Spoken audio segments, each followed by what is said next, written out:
today. Um, so today's topic is beyond the check, engaging corporate volunteers and resources, and that's going to be the topic. And so for those of you that don't know me, my name is Gung Wang. I am the co-founder and CEO here at Civic Champs. We're a volunteer management software platform, and so these are some of the logos that I'm associated with. The two that I enjoy the most are these two at the bottom. Those are my former startup companies, and so startups have always been a big part of my life and something I'm really passionate about. And now I get to do that in the nonprofit sector, which is even more exciting. I say this often, but you all are definitely much nicer, easier to work with, and more fun and also more fulfilling. So thank you for doing all that you all do. And with that, I'll introduce our guests as well. So these are going to be our presenters for today. Super grateful to have them on. The first is Becky Demland. She is the founder and CEO at GoodWorks Indy. And then we're also joined by Kara Seward, who is the second VP of Corporate Communications, Community Engagement at Allied Solutions. And so before they kind of take over and present, I thought we'd just do a couple kind of round rules, if you will, off FAQs. People always ask these questions. So we will be sending a copy of the slides at the end of this presentation to everybody. We also have a recording that we have, and so we'll share that too. So if you're not, if you like to just really be engaged and not take a lot of notes, feel free to do that, as we'll be sharing all of this with you. The presentation is going to be about 30 to 40 minutes, followed by Q&A. And then if you have questions, feel free to put that in the chat. We're going to be tracking all of that. If we don't get to it right away, we'll circle back at the end to make sure that your questions are answered. And so, Ariana and myself will be keeping track of that. And then we have some freebies at the very end. So stay until the end. We have some very cool freebies. And this one, the freebies this time are actually very new. So we're excited to share that with you all as well. Without further ado, I'll kind of hand it over to Becky.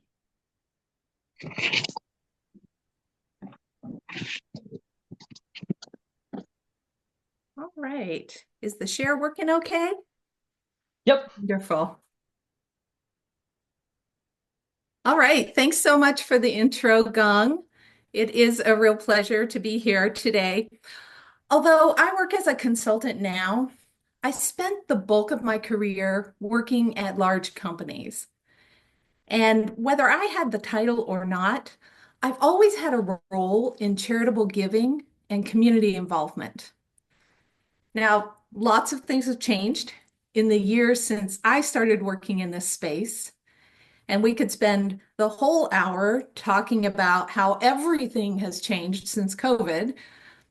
But there are some things that just keep popping up as best practices or things that maybe you should avoid.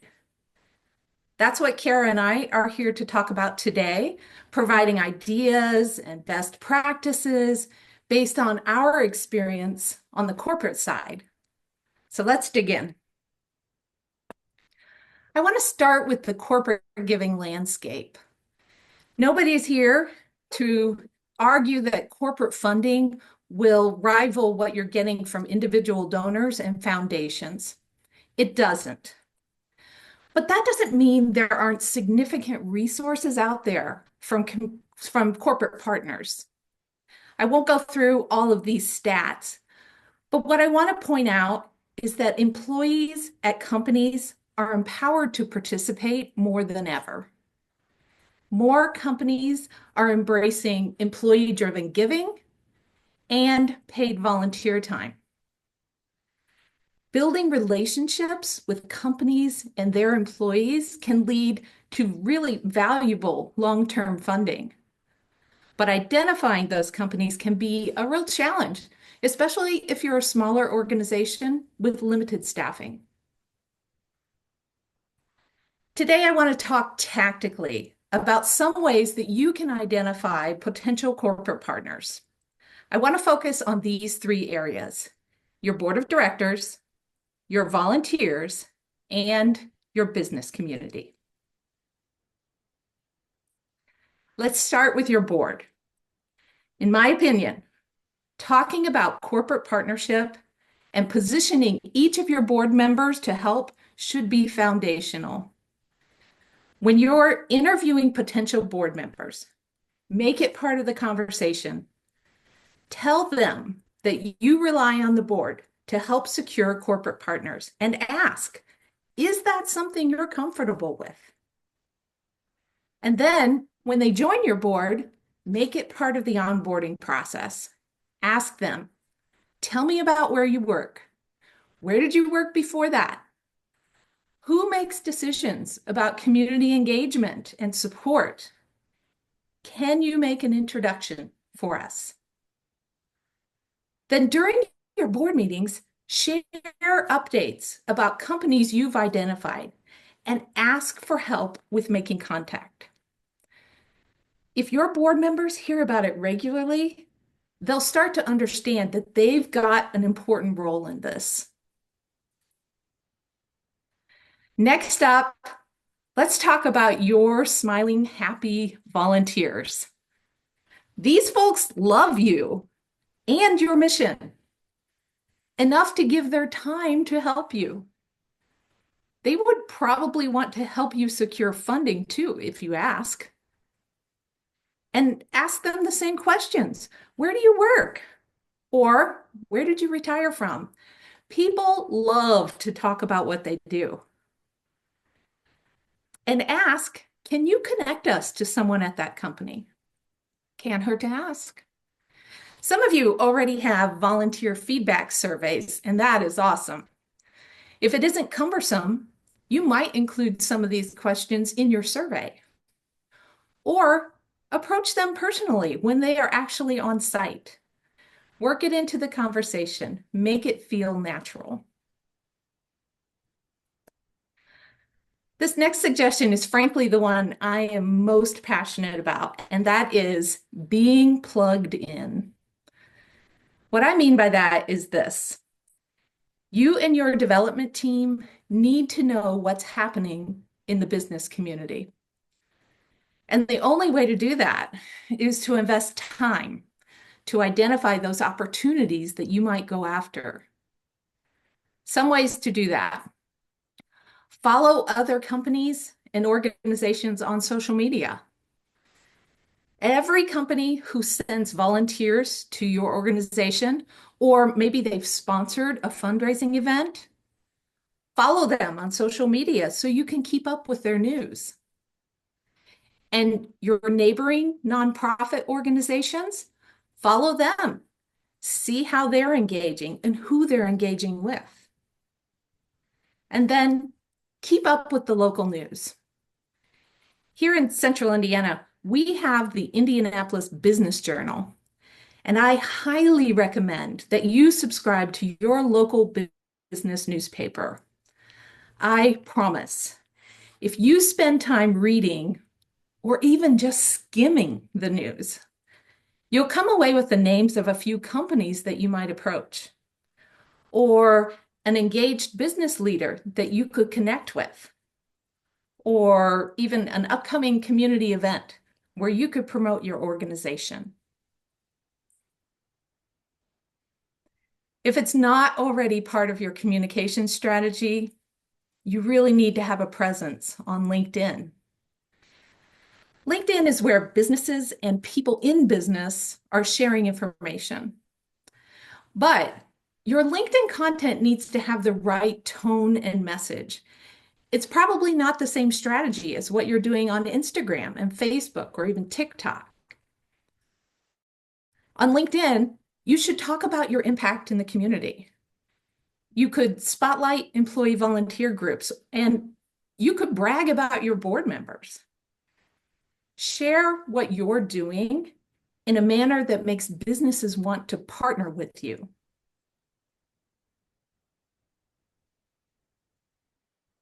Then, once you've identified a company as a potential sponsor, make the ask, but do it thoughtfully. Something that Kara and I both lament is when organizations send a general ask for support with no attempt to connect to the company's mission or values or to even suggest a sponsorship level. Here's the truth. Everyone is busy, and corporate decision makers don't always have time to research your cause or your event to determine the best partnership opportunities. If you think a company should partner with you, tell them exactly why they should. And that's super important, so I'm going to say it again. If you think a company should partner with you, tell them exactly why they should. What does that look like, or how do you get to that? Do some research into the company. What's their company mission? Their values? Do they have a community engagement strategy? Connect the dots about how your organization fits into their giving priorities. And then ask for a meeting. You might not get it because, as I mentioned, everyone is busy. But you should always try to have a discussion. Your passion just won't translate as well through email or snail mail. When you get that meeting, then invest the time to tailor your presentation to reflect what you've learned about the company. One of the first things, and it is so, so important, please be specific about the ask. Please don't make the sponsor figure out what you're asking for. Let me give you an example. Here's an ask that we see quite often. Your gift of any amount is appreciated. Isn't that the sweetest? I think it's the most congenial way to ask for money. And it's probably appropriate when you're approaching individual donors, especially lapsed donors, when you're trying to get them re-engaged. You're shifting the work to the company. Now, they have to figure out what a reasonable gift for your organization might be. And at the very least, it's going to require some additional back and forth communication to understand how the company can provide meaningful support. What if you said this instead? We are in need of a $10,000 gift to update our kitchen equipment. Could your company be the primary sponsor in this amount or provide a gift toward this goal? Help. If a $10,000 gift is within reach, great. But if that's too much, we know the more specific you can be, the easier it is for a corporate sponsor to engage. And while you're being specific with the ask, we'd really like you to be very clear about the benefits that a company would receive. I always suggest try to answer the acronym with them, or what's in it for me? Will you provide signage about the sponsorship? Will you mention the company in your social media posts? Will you invite a company leader to speak at your next event? All of these brand building benefits can be a factor in the decision to partner with you. My third point is this: ask for money because you need money, but open the door to other ways a company can provide support. Does this company sell a product or a service that you could use? Suggest an in-kind donation just to get that relationship started. Or maybe they've got company leaders who would be interested in joining your board. Or how about asking for employee volunteers to come spend an afternoon with you? which is a perfect setup for my final topic, and that's all about volunteer groups. I cannot overstate how important it is for employee volunteers to have an amazing experience with you. You really should think of every volunteer as an ambassador for what you're doing. Their feedback about the experience they have can influence a company's decision whether to partner with you or not. So at the end of their volunteer shift, each volunteer needs to be on fire for your organization and educated about your cause. I like to think of it like this. What are they going to tell other people when they leave your organization? Their boss, their coworkers, their family and friends. And even more importantly, what are they going to do after their volunteer experience? Will they make a donation? Will they sign up to volunteer again? Or will they do nothing? So I'll give you a great example of this. Here in Indianapolis, we have a food rescue organization called Second Helpings. They rely on volunteers to keep their hunger relief kitchen staffed. And frankly, they always deliver a fantastic experience. At the beginning of the shift, as the volunteers arrive, a staff member takes the whole group on a tour, telling them about the mission and about how food comes in and about how food goes back out. Then the group volunteers together in the kitchen. And before they leave, they have a group photo taken in front of this board that shows them how many meals have been created and how many people have been served. Everyone leaves feeling like their efforts have made an impact, and they are far more likely to go back to work saying, that was really cool, and we should do that again. Now I'd like to hand it over to my colleague, Kara Seward with Allied Solutions. Kara? That was awesome. Yeah, Carrie. Yep, we can see your slide All here. right. Hopefully everyone can see. Thank you so much, Becky, for sharing those insights and for handing it off to me. So Becky has been a great partner for the company that I work for, Allied Solutions, which is one of the largest providers of insurance, lending, risk management, and data-driven solutions to financial institutions in North America.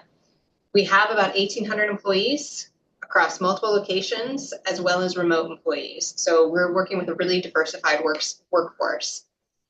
In 2022, we embarked on identifying how we can more intentionally connect with our nonprofits in the communities, connect our employees with nonprofits in their communities and increase our overall philanthropic impact.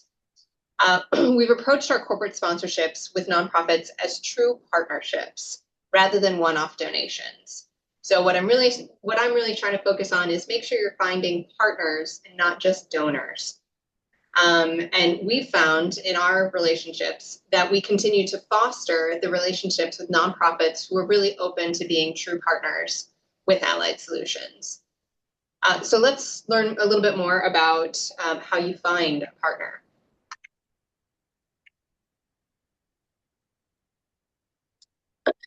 So first off, there needs to be alignment on mission. Find a corporate partner who has a commitment to causes that advance your mission. Allied Solutions built our community engagement strategy around key causes important to our leaders and our employees. We rolled out new opportunities for employees to volunteer and built new national partnerships, which came with dollars. I've displayed here Allied's key causes, and we review all of our partnerships through this lens. Does it fit where we want to make the most impact? They feature it where they feature where they want to make an impact. So those key causes, key funding priorities, community pillars, they're called a lot of different things, but they want to feature where they want to make an impact, how their donations made an impact, as well as where their employees volunteered. Companies will publish their key causes on their websites, social media, in annual reports. Look for these clues across their platforms as to whether they would be a good corporate partner for your mission, and vice versa. Does it fit with their does your mission fit with their corporate priorities? Do this before your mission with partners who are already committed to the work you're doing. Support is funding. Ask about volunteer time off. When solutions adopted you can use that at your organization. Ask if a corporation has the same thing and how you can get your volunteer activities and opportunities in front of their employees. Establishing a volunteer connection with employees may also translate to future corporate dollars. When we see our employees come back from volunteer activity and they are, as Becky said, on fire, we see that as, one, we need to get more employees back there to volunteer. Two, how can we amplify or expand our partnership to include some corporate dollars? So it's really good to have that baseline for connecting with and creating really positive and volunteer opportunities for corporate employees. Also, in the realm of corporate support, consider in-kind donations. Is there a corporation that creates a product or a service that you need or your clients need? Can they do an in-kind donation of time or resources? Potentially it's needs related to materials. So we've done multiple times, Becky mentioned Second Helpings, Hunger Relief Kitchen. We at Allied Solutions have multiple times done food drives for specific ingredients that they use on a regular basis to keep their shelves stocked so they can continue to deliver meals. So it's really important to offer value with the sponsorships and follow through. And I'm going to emphasize follow through. Companies are not only looking to be good corporate citizens, they are also looking to build their brand through the sponsorship benefits that you offer. Building brand awareness through a sponsorship gets a company's brand in front of your audience. Your audience already believes in your brand, and a corporation wants their brand associated with yours. Think of it as a compliment. They want to tell your audience how great you are, but also get in front of your audience as well. It's vital that you follow through with all the promised sponsorship benefits. And a strong sponsorship benefit program will result in additional corporate engagement. And when I talk about follow through, there are numerous instances that I can think of where we have been promised a benefit, whether it be a social media post or our logo printed in a program, that haven't been followed through on. And that hasn't made us reconsider or rescind our donation, but it does make us reconsider whether we trust the partnership that we're creating with you. So opportunities that you can create through sponsorship benefits, you can tag and feature your partners where they can be visibly seen. And often, if you're tagging them, a corporate partner is more likely to share and mention their sponsorship of your event with their audiences, anywhere from their employees to their customers. So it's really creating a third-party endorsement of your mission from that corporation.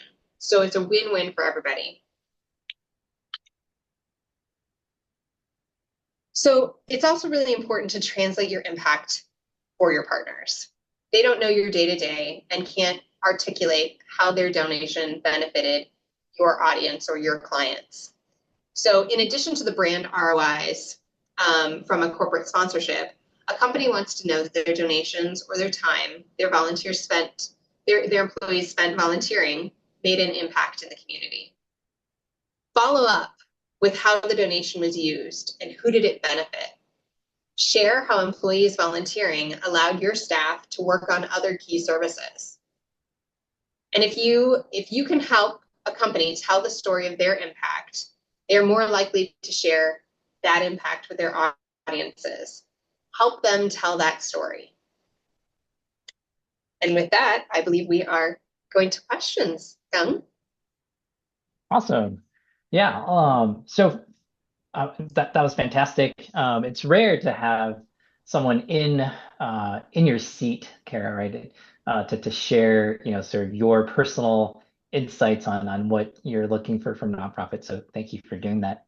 Yeah. So if folks want to follow up some questions, put those in chat. We'll let folks, sort of think about that. In the meantime, let me come back. I'll share a little bit more just as we're waiting for some questions. So not everyone perhaps knows as much about Civic Champs, and so I'll just do a quick background on us while we're waiting for questions to trickle in here. And so for those of you that are less aware about Civic Champs, like I said before, we're a volunteer management software platform. And so one of the reasons why I was excited about this topic is we do see a lot of opportunities from our data that shows that there's opportunities that nonprofits perhaps aren't taking advantage of in terms of corporate engagement. There's in your CRM, oftentimes there are email addresses, right? And if you look at the base, right, you could see what companies people are at. And so to Becky's point about engaging your volunteers, right, you actually do know oftentimes where they work because that's the email they gave you. And so perhaps that's a way for you to reach out to them. So, but overall, right, so we think about supporting nonprofits across the full volunteer management cycle. So recruiting, onboarding, scheduling, engagement, retention, and then reporting.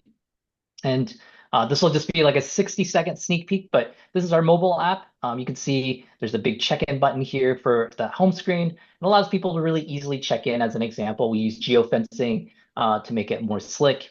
And then when people are done for the day, we also collect feedback, right? And so if you think about some of the lessons from today around, hey, making sure your corporate sponsors, right, had a really good experience, right? You can actually track that, right? And know, did they actually say, I had a great experience? Maybe there's little quotes, right? Imagine, right, if you got a little quote from one of your volunteers from a corporation and it said, it was amazing. Well, what a great quote to share back, right, to your CSR contact at that company, right? You could say, hey, loved having your folks out. Here's a fun little quote somebody shared with us from Bob, who came out today. And they'll be like, oh my God, this was great. I'm more likely to do this next time, right?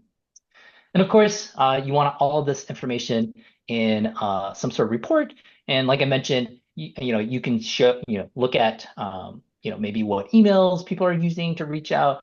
And then of course, across the board, you can then say, hey, are there anyone, that I need to reach back out to because maybe they didn't have a great time, right? And kind of nip those things in the bud. So, all right, with that, I'll come back to questions, see what we have here in chat. Great. So Amanda asked, what are your opinions on requiring corporate groups who want to come volunteer with a group from their team being required to pay a quote donation fee? Right now, our nonprofit does not require a donation fee for corporate group volunteer events. We just, we just share a suggested amount to donate. Should we require a donation fee for all group volunteer events or keep it a choice? What do you guys think, Karen and Becky? So I'll jump in, Becky. In this instance, I really think it's based on the activity that your volunteers might be doing. So I understand if there's a heavy investment on supplies or resources in order for us to execute the volunteer activity, I'm very open to the request of paying for those.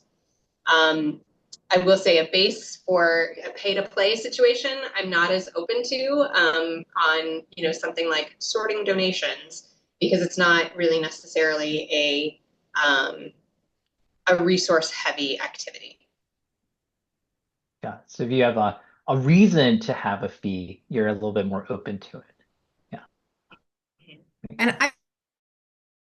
I think the only thing I would add to that is that if you're working with a corporate partner like this in this situation, try to keep that funding question for the activity at the corporate level. In my opinion, if you deliver an awesome volunteer experience, you'll convert those employee volunteers into donors.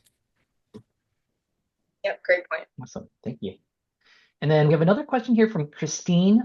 She is from a small town in Oregon, and it's pretty hard for her to find locals to volunteer. But the closest large town is 50 miles away. And so she's wondering, how far away is it reasonable to recruit volunteers from? And so, is 50 miles too far for a company to say, I'm gonna come send my folks out or not?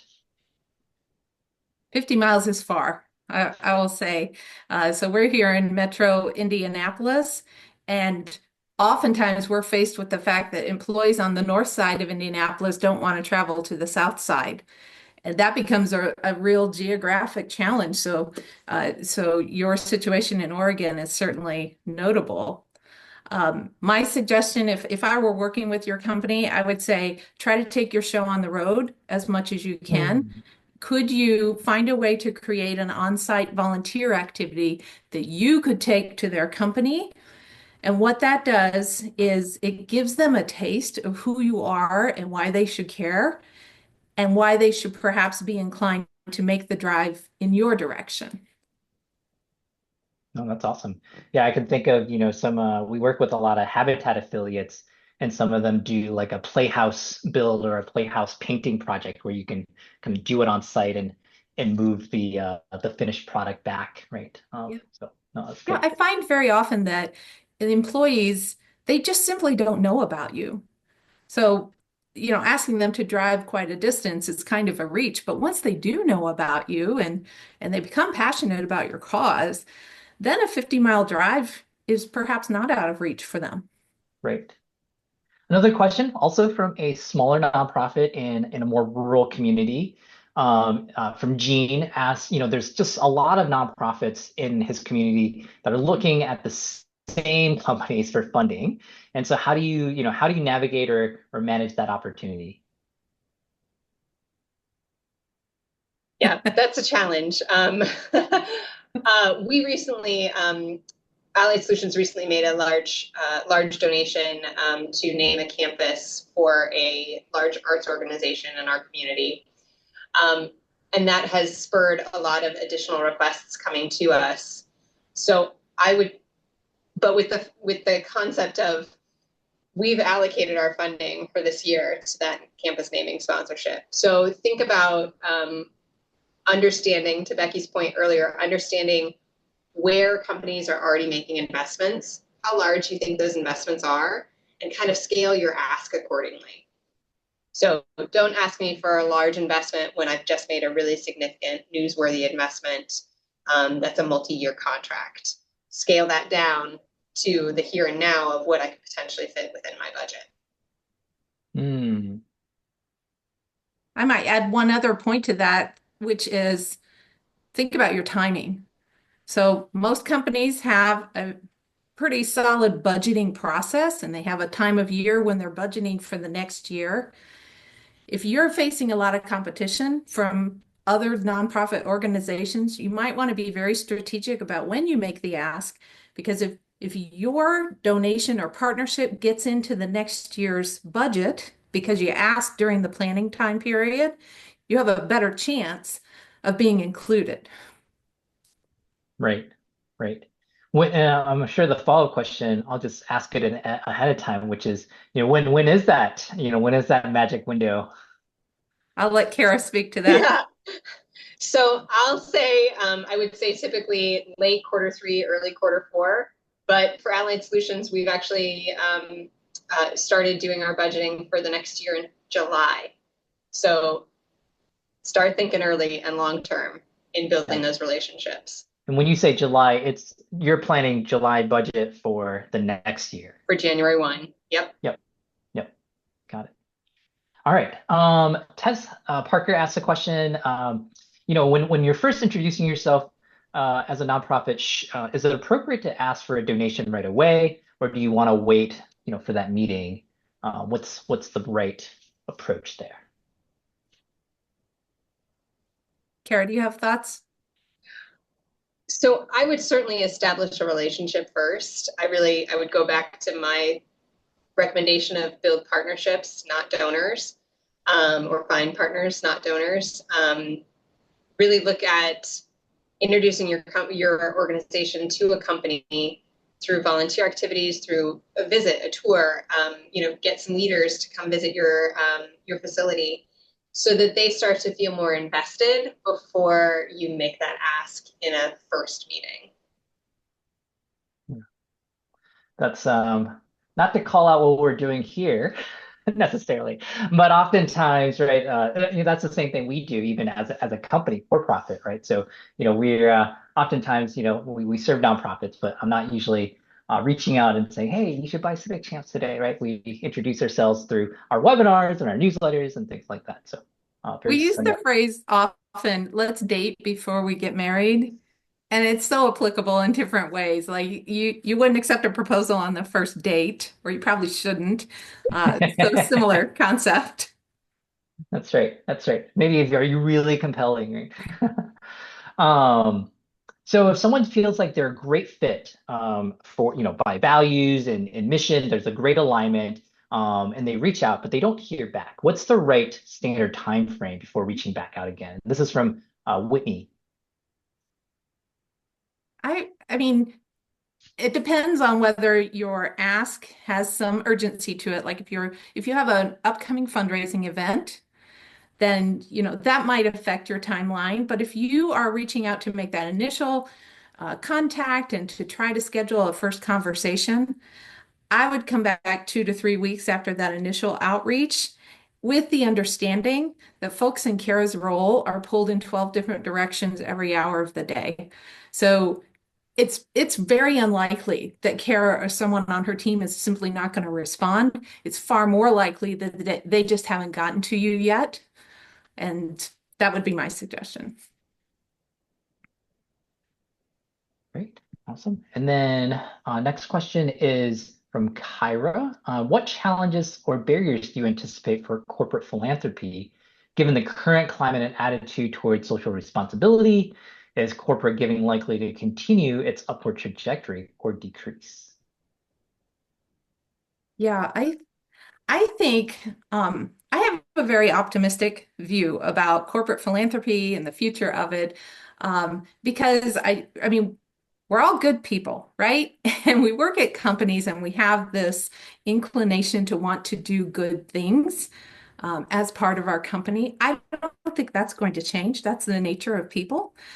I do think that budgets are tight, and depending on how the economy goes, budgets will get tighter, um, or they'll loosen up. But companies are certainly becoming more discerning about how they pick those partners. And as Kara mentioned so eloquently, which is, they're looking more for partnerships than just one-off donations. One-off donations are a lot of work for oftentimes a little payoff for both sides. So really, when you already have a partnership established, it makes things so much easier as you're making your philanthropic plans.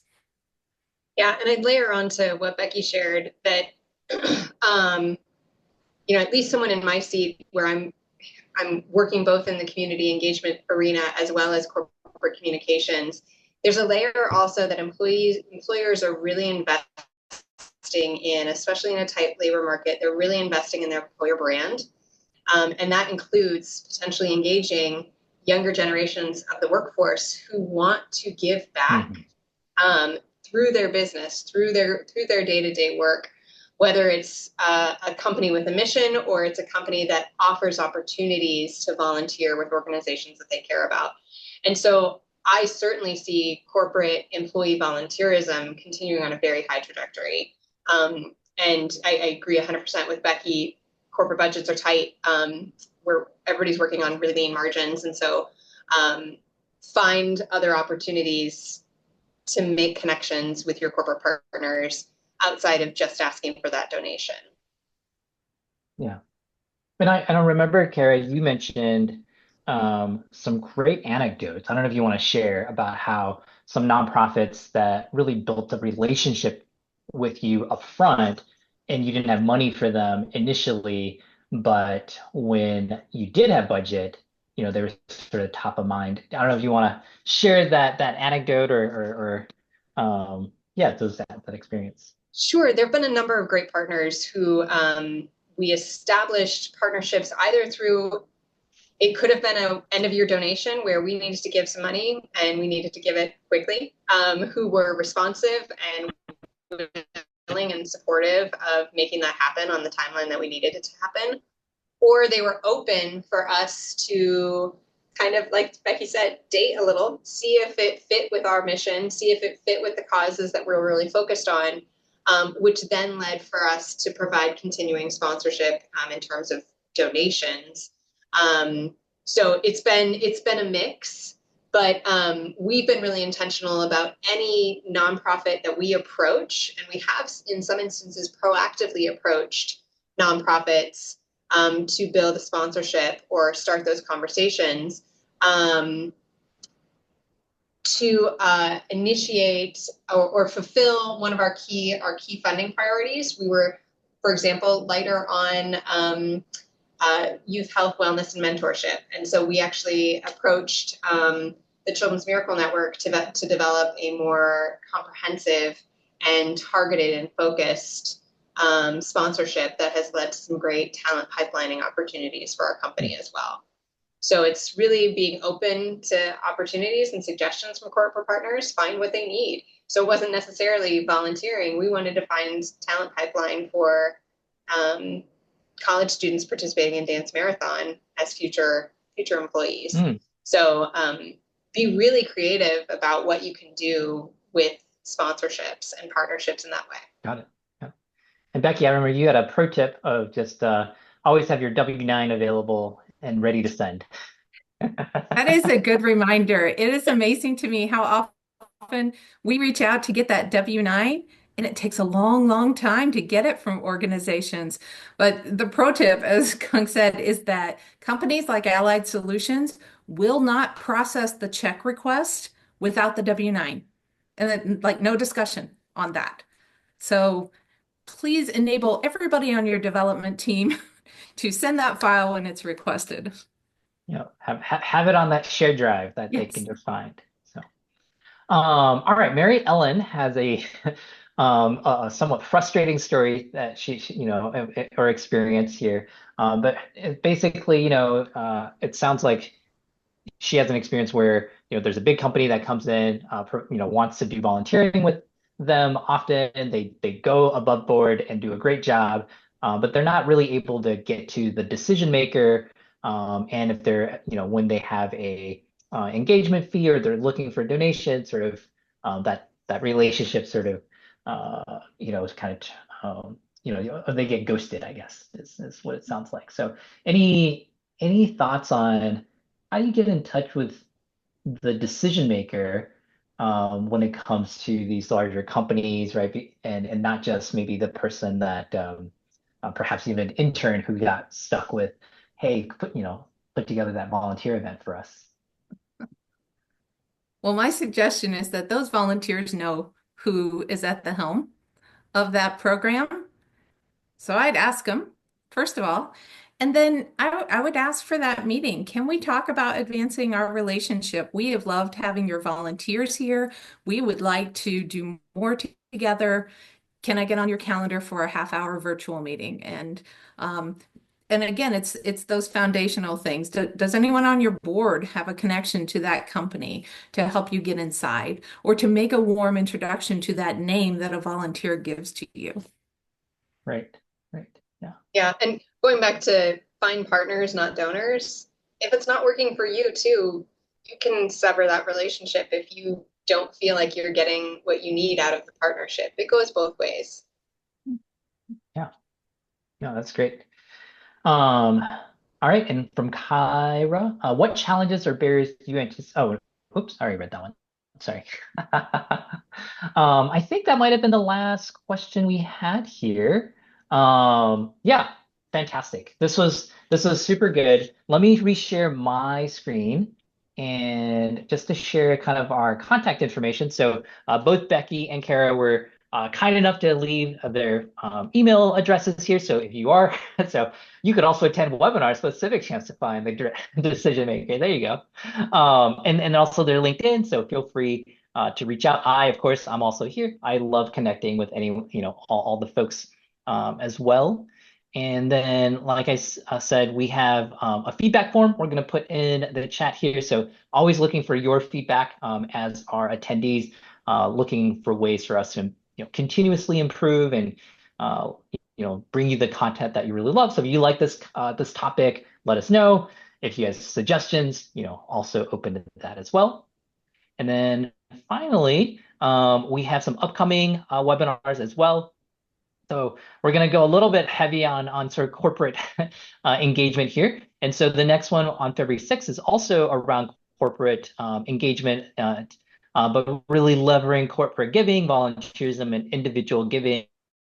And we have a special guest from Ariel Glassman from Common Great, who's going to be talking about that. And then finally, our freebie. And so Ariana actually created this for everyone. We'll link to this, but basically we created a template for you all. I know it's year end, or a lot of folks are doing year end reporting. And so we thought maybe it'd be kind of nice if we gave folks just a free template for you to plug in your numbers for your volunteers. And so just to give you a quick look, it's a Canva template, super easy to use. And so you can just click, use template for new design, but let me just give you a sneak peek here. But basically, you have, kind of this little, you can put your logo here, and then you can put in, your total number of active volunteers, right? How many volunteer hours did you get?